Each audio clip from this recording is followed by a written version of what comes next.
Hello, dear friends.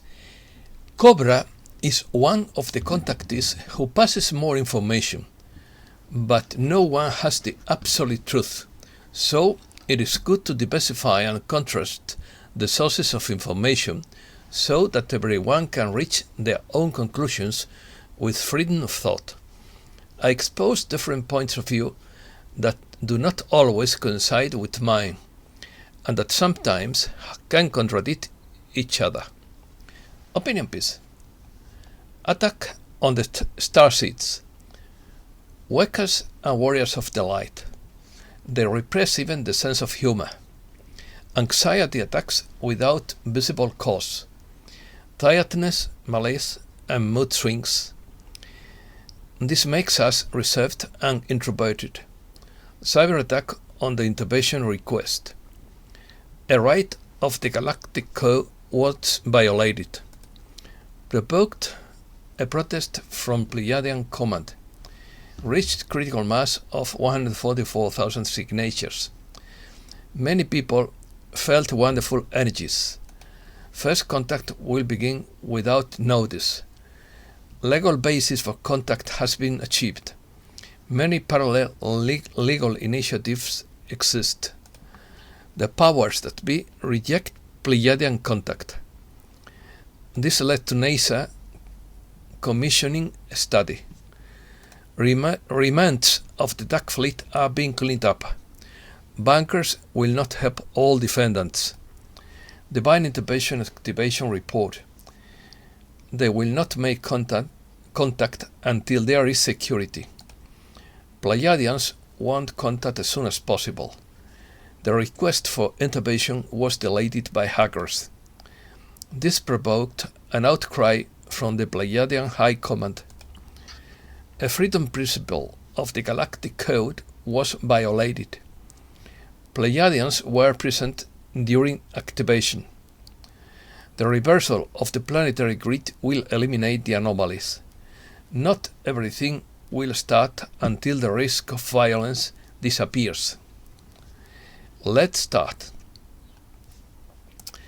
Light workers and light warriors are under serious attack on the psychic level worldwide, and more than one has suffered anxiety attacks without visible justified cause.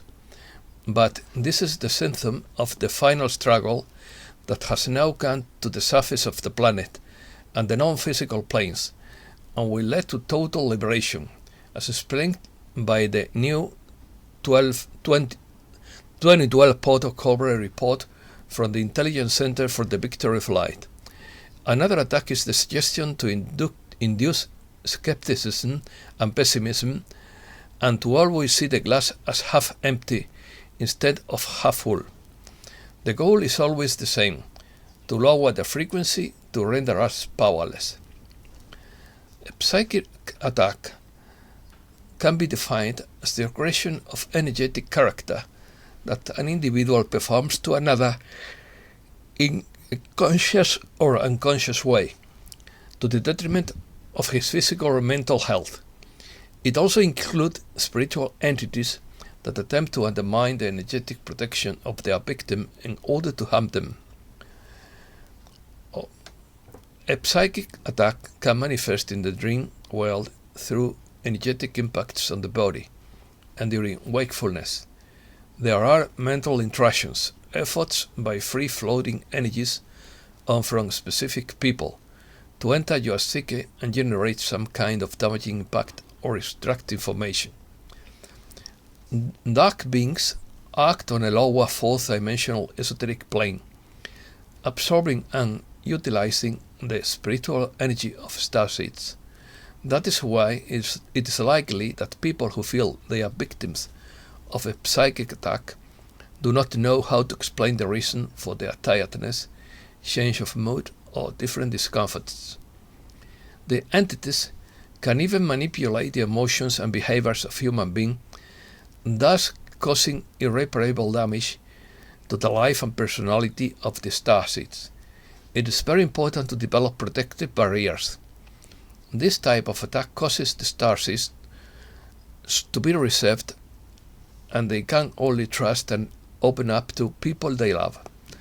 Otherwise, they would not be able to explain in words what it means to be a victim of a psychic attack, because the other person wouldn't understand what is being talked about. Primary anomaly. Eliminating the primary anomaly on the astral plane will begin to eliminate the cosmic cause of negative emotions, such as anger or fear. On the lower mental plane, you are clearing the so-called web of invisibles. The elimination of the primary anomaly on the lower plane, mental plane, will begin to eliminate the cause of the matrix of false and erroneous ideas that at this time from over 90% of the thought process of surface humanity. The planet grid reversal process will eliminate all anomalies that made possible the existence of the dark and evil forces, and eradicate the cause of evil and darkness from this universe forever. The forces of light are now focused on clearing the primary anomaly on the lower mental and astral planes. On the astral plane, they are clearing the so-called web of jealousy, but nothing more can be said about that at this time. As a result of this clearing, people are starting to become aware of mental manipulation. Elon Musk reveals the biggest threat to modern civilization. In an interview which aired Tuesday night, Musk protested attempts to cancel comedian Dave Chappelle and said that censorship is arguably one of the biggest threats to modern civilization. It should be okay to be funny. Wokeness basically wants to make comedy illegal, which is not cool, the billionaire said, asking, "Do we want a humorless society that is plagued by condemnation and hate?" Physical cleansing. On the physical plane, this final offensive by the forces of light is clearing out all remnants of the dark fleet in the solar system and all negative subway bases. All the captured dark beings are being offered the option to surrender. If they surrender, they must accept the Galactic Codex, accept the light, and make amends for their past actions. If they are unwilling or unable to do so, they are taken to the Galactic Central Sun for restructuring through the Ganymede sorting facility. The final offensive of the forces of light on the physical plane on the surface will not be initiated until the danger of excessive violence is removed. And to accomplish this, both the non-physical planes and the primary anomaly must be substantially cleared. At the quantum level, the forces of light have succeeded in clearing all the black wormholes that the dark forces were using for safe quantum communication, and as a consequence, the dark forces' secure and unbreakable communication network has collapsed. The top Chimera leaders now have to use encrypted communications that the resistance can easily hack into. As a side effect of this, there were significant developments in the creation of the positive quantum financial system QFS. All black stones and all Chimera spiders have been removed from the planet's surface, including those at the Urim base. On the planet's surface, there are many legal initiatives running parallel to the Planetary Liberation Petition, and they are slowly but surely building the legal infrastructure for arrest of the clique during the event and their subsequent trials. The bankers will not help them, as the resistance awaits them in the depths. The known problem was created by the Chimera-controlled DARPA agency and was launched as a mechanism against the progress of the forces of light toward the liberation of the planet.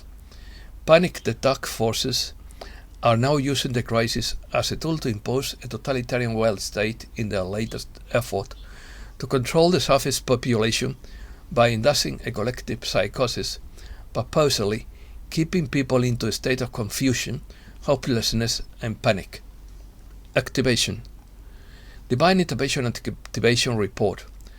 Our Our activation was a huge success, with over 250,000 people participating in the meditation on December 21st, and over 190,000 people having signed the petition. This is far more than the Guinness World Record claimed by Deepak Chopra, and is one of our most successful meditations to date. The Pleiadians were very present during the activation on December 21st, and many people felt wonderful energies. There were over 100 countries on the live broadcast that day. 44 of the 50 US states posted their city and state, as well as the Netherlands, Japan, Germany and France, which were busy with translations, and countries I would never have expected to see, some of which I had never heard of. There were also several people from Africa, Australia, Taiwan, Tahiti, Mexico, Thailand, Ukraine, Bulgaria, Russia, the UK and Canada, and many more. The general feeling was one of jubilation, love, enthusiasm, anticipation and joy. A few people reported tears of happiness, while others felt the energy rise in their body. The most used phrase was "victory of light", followed by "love has won". There were many who were so encouraged by the event that they expected the visitors to appear right there. We know that they had our prayers, meditations and demands for divine intervention, but now plans must be made to ensure their safety, as well as ours, in case one faction doesn't want this to happen. I have no inside information on when or how this might happen, but I expect that in the first quarter of 2022 something could happen that would change the earth and awaken the rest of the population. Until then, don't miss that wonderful feeling you experienced during the meditation. You can recreate a feeling at any time by sitting quietly in meditation and remembering the feelings of love, gratitude, appreciation and joy.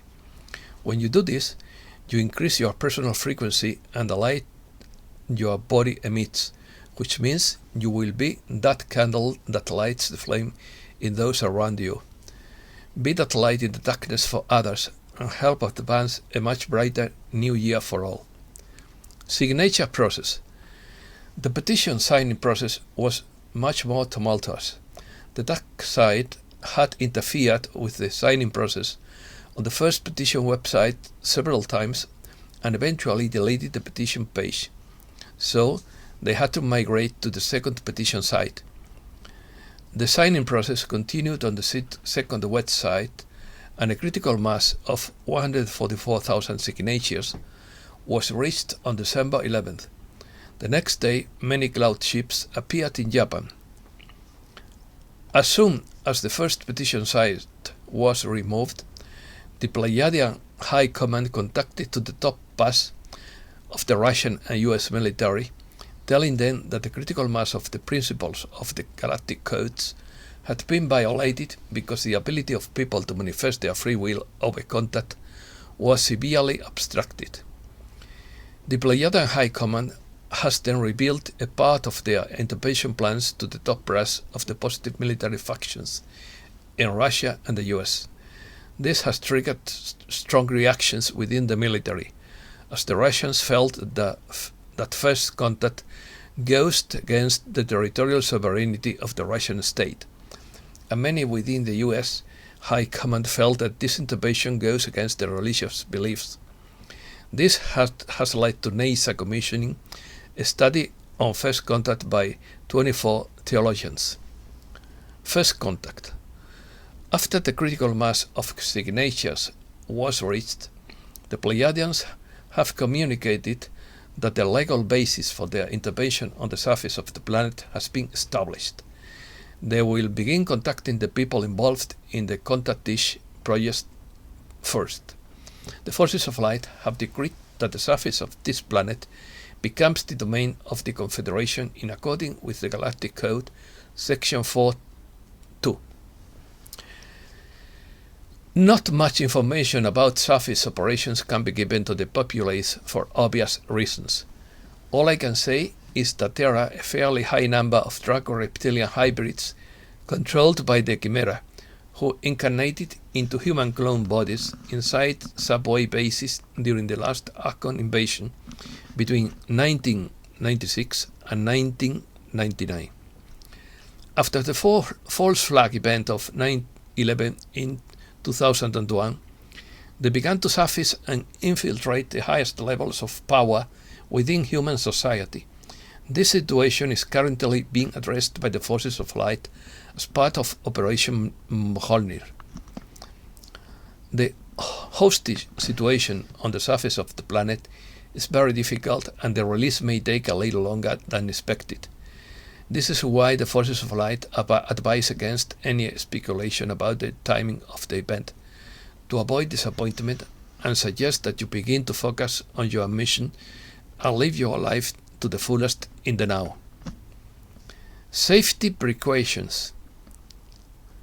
Since galactic law overrides local laws, this contact will be established independently of the local laws of each country where people will be contacted. The Pleiadians have stressed that they want to initiate contact as soon as possible, but that they will not contact anyone until the basic safety of the contacted individuals can be guaranteed, and for this the dark forces on the physical plane need to lose more power. They do not wish to say when the contact sequence will begin, but when it does begin, it will begin suddenly without warning. Also, non-Earthed people will be contacted, but for that contact they must be in nature at least 60 meters away from the nearest human being to avoid interference from biochip implants, and as far away as possible from military bases.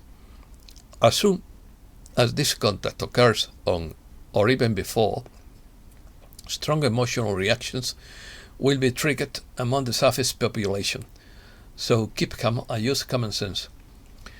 The critical mass arriving in our meditation on December 21st has begun the process of planetary grid reversal.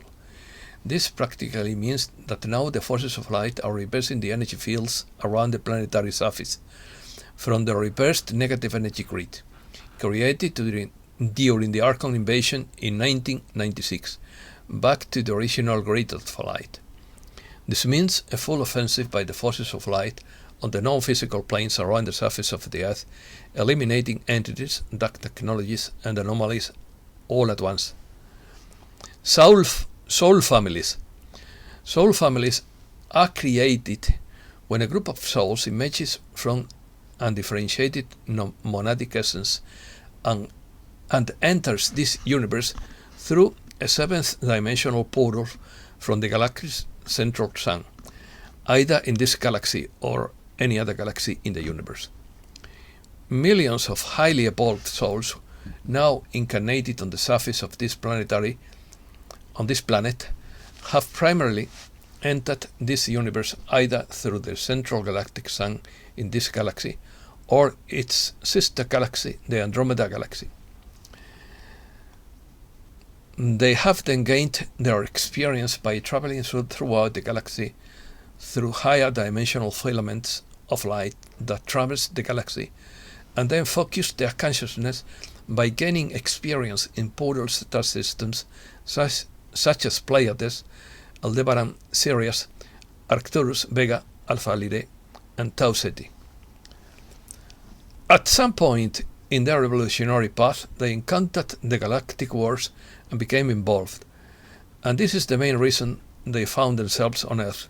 Either they made a conscious decision to enter Earth in quarantine to anchor the light and help the forces of light to liberate the planet, or they have simply wandered into a dangerous area of the galaxy without fully understanding the risk and were caught by the Archons in the interdimensional scalar network, dragged to Earth and forced into a cycle of reincarnations.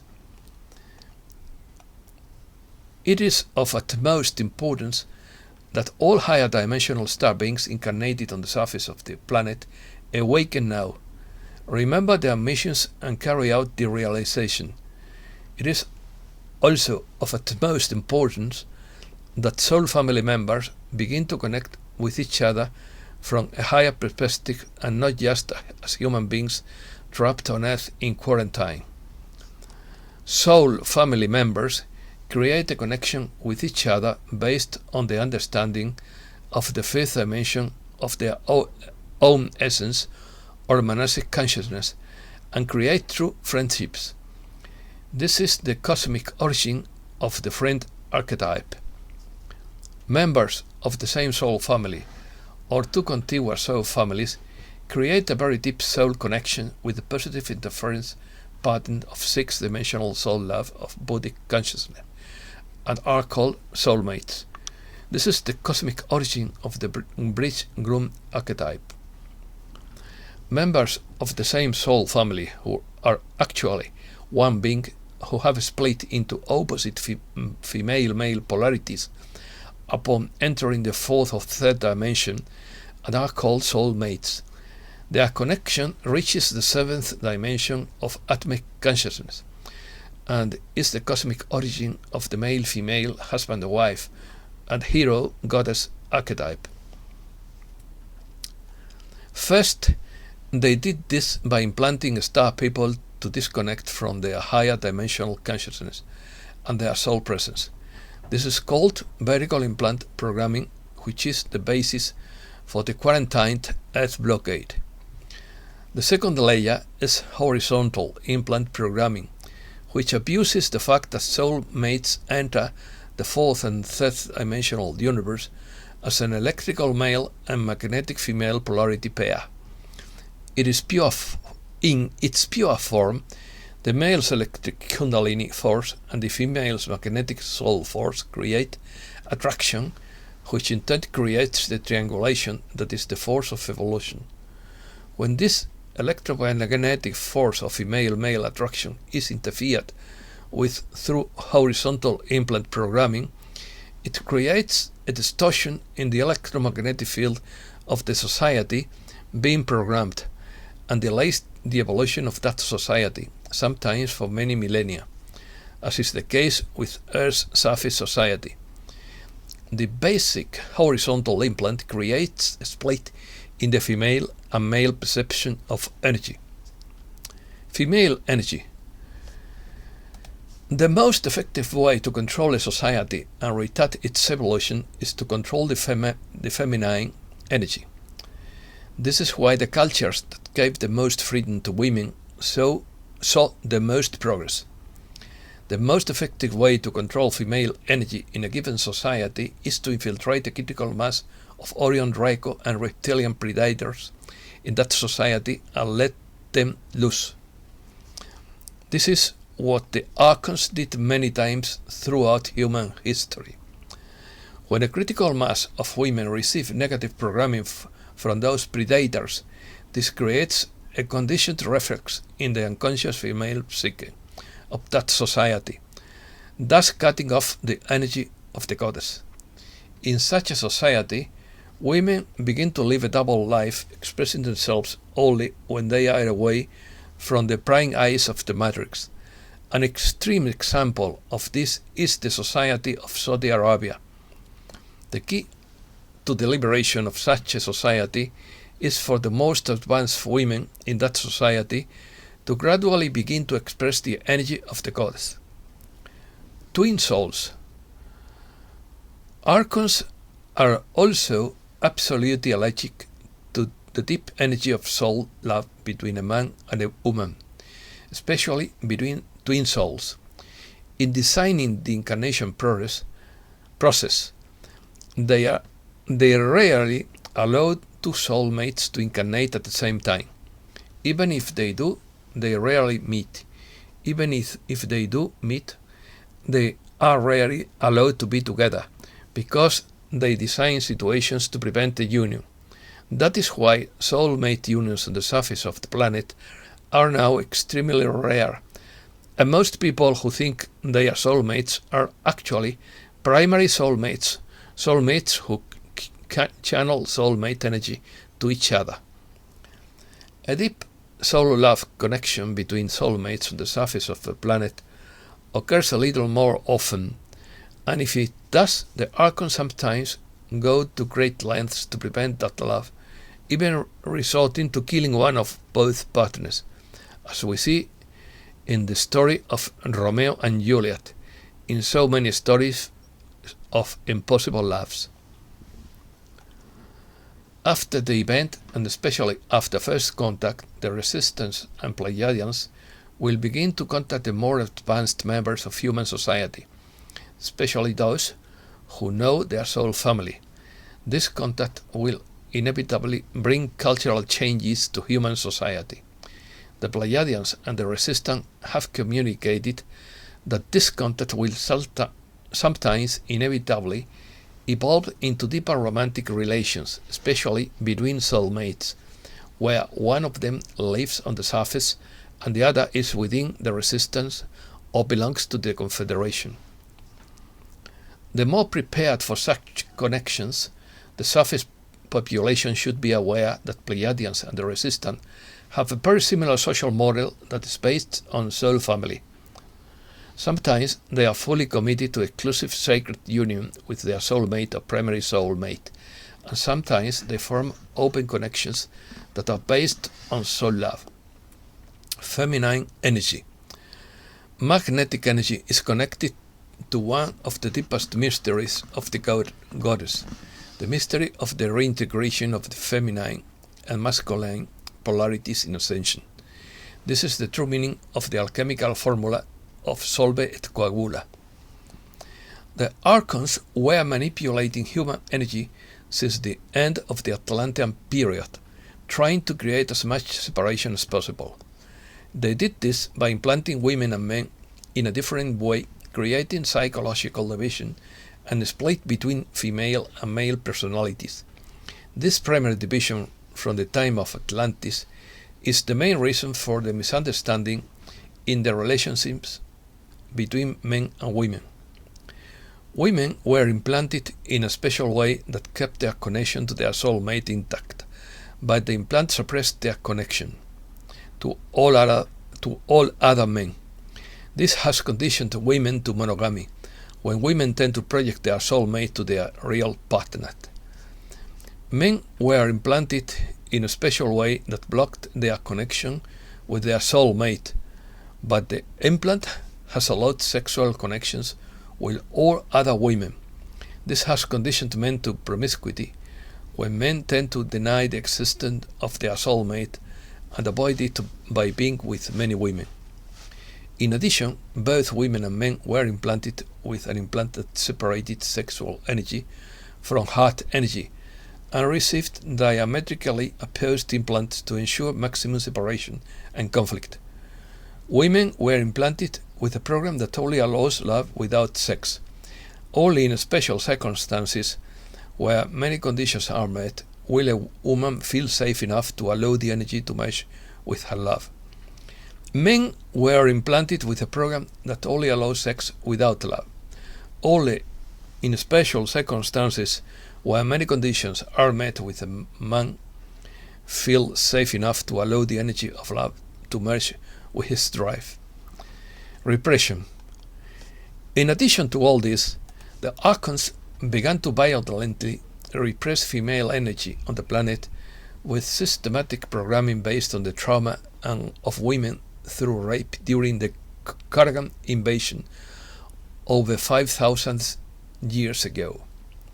The Kargan hypothesis of a step theory is the most widely accepted proposal for identifying the Proto-Indo-European homeland from which Indo-European languages spread across Europe and parts of Asia.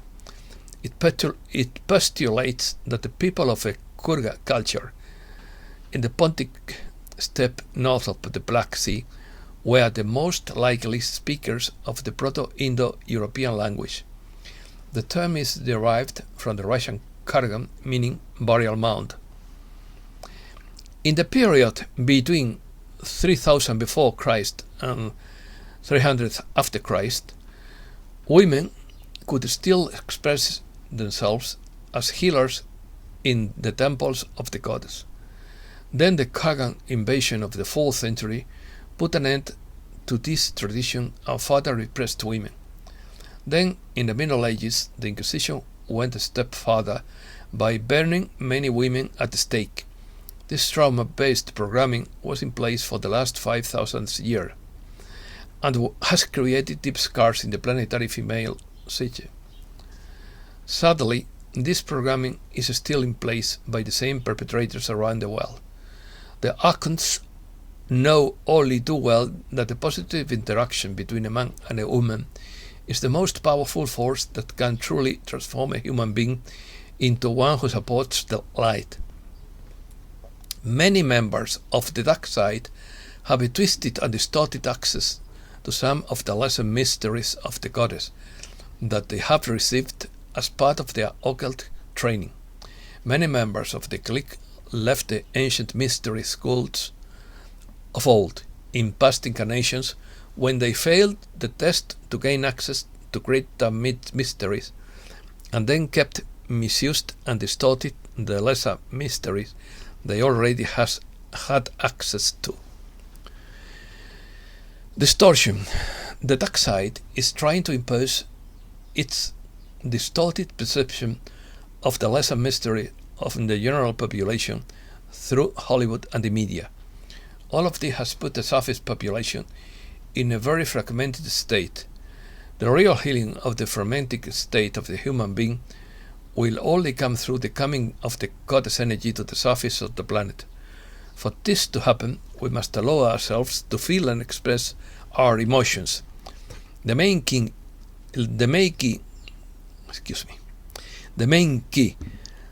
to planetary healing is for women to allow themselves to feel and express their energy. Many times they do not need to express through a carnal union. It can be expressed through touch or through dance. The purpose of energy is the merging of the feminine and masculine polarities into the one. It is the key to immortality and ascension. Fusion as part of the ascension process is part of the greater mysteries of the goddess. This was perfectly described in Spiritus Eros, a secret doctrine of a positive Templar group called Ordo Bucintoro.